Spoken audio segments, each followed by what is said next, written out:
Thank you for joining me for lesson 166 of Sefer HaMitzvos daily study. Today we're learning mitzvahs still relating to the service of the temple. And we have entirely positive commandments, which for some reason feels good.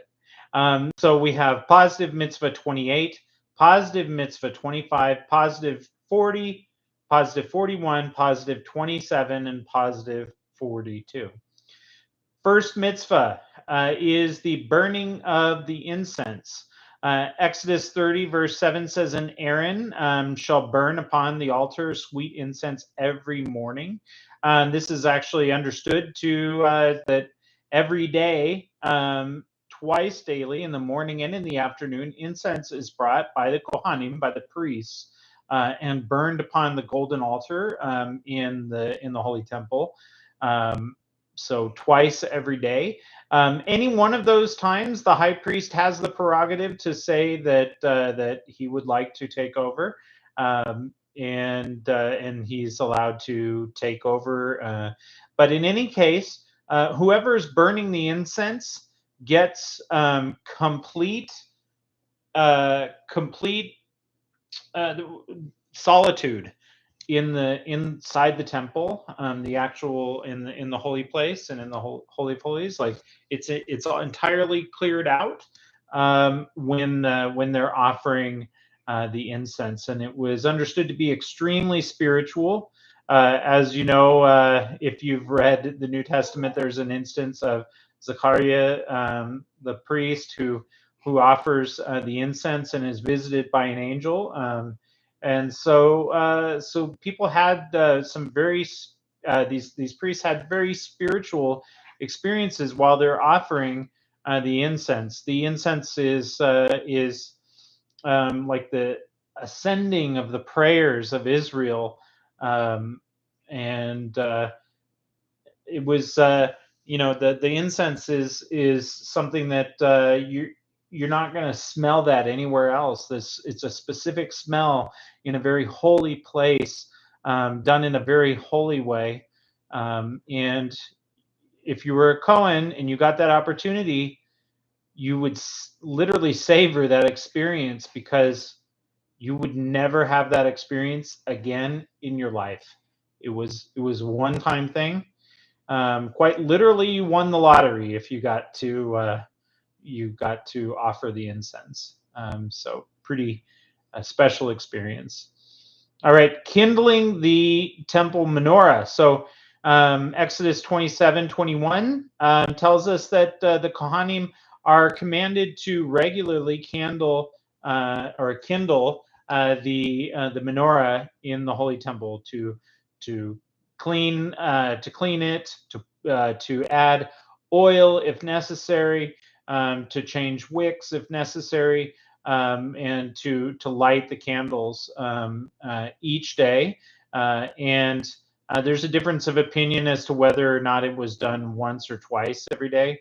But in any case, they would light the menorah every day. And the miracle is that one of the lamps, known as the Western lamp, and again, there's a disagreement as to which that is, but according to Rambam, it's the one in the middle, which kind of corresponds to like the shamish of like our Hanukkahs. But in any case, so that middle the middle lamp, that it would never go out. And that was kind of the miracle that never went out, but they would light all the others. All right, so the high priest daily offering is the next commandment. Leviticus 6:13 says that this is the offering of Aaron and his sons, which they shall offer God. So they make an offering twice daily, and it's a meal offering, morning and afternoon. That's the high priest. Okay, so on Shabbat, there are additional offerings, or musaf offerings. You can hear a connection between musaf and Yosef if you look closely. at the letters, you'll notice that they have the same root, which means like to add. So like Yosef, his name was intended to mean that Hashem has added to me a son, and the musaf offering on Shabbat is an added offering that was added, and that offering, in this case, according to Numbers 28:9, were two additional lambs that were offered on the altar. All right. Next is the showbread. There was bread, 12 loaves of bread representing the tribes of Israel that was in the holy place. Exodus 25:30 says, "And you shall put showbread upon the table."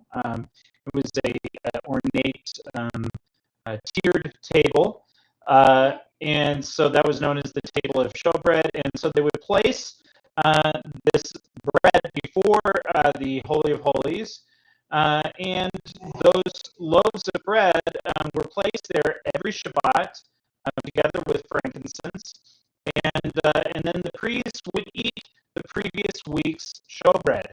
The miracle is that the showbread was always fresh at the end of a week. It hadn't molded.